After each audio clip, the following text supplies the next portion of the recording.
Mga kadlaw na misbuntag nakalarga diri sa Cebu South Harbor Container Terminal diri sa Talisay City, Cebu. Ug mohapit pa dami og skala diri sa Cebu, Cagayan. Og sa alas 5 sa hapon naabot nami diri sa Cagayan og direct docking pala kami mao diretso na ni saka mo ang piloto. Diri sa Cagayan compulsory jud ni mo sampa ang piloto og moassist po ni mga dagkong tagbot para sa pagmanyobrada. Inighuman padikit sa piloto ang barko munaog dayon ni siya. Speed 2.7 sir.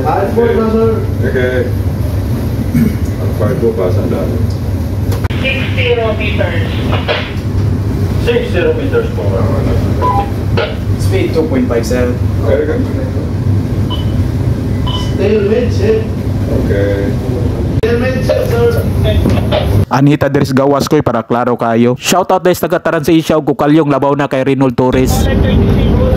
Speed 2 lang sir. Single screw ni siya tapos si PP ang propeller dali ra kay manyobrada basta importante hinahinay lang tapos sampo lang gyud Ginoo. Gantry day among gamit sa pagbira sa container diri sa Cagayan. Speed 0.5 sir. Ug unya sa Cebu ship screen among gamit sa loading ug discharging ug naa sa gilid ang magaling na piloto nakafocus sa pagmanyobrada sa barko. 5 meters to 45. 5 meters and 45. Hapit namin nakadikit hibing line ashore. Ang first line na mo spring line gibira na po ni sa lineman. Kung kumpleto na iyang lobby na spring line, headline ug stern line. Kung dakan secured na finish engine dayon ug mag-start naman dayon mag-loading discharging. Kung nagustuhan mo yung video baka naman please like and follow. Thank you for watching. Sharing is caring. Peace. Ingat. God bless. Tapos na trabaho ng pilot ko, ibaba na siya ngayon. Sinamahan ng kadete.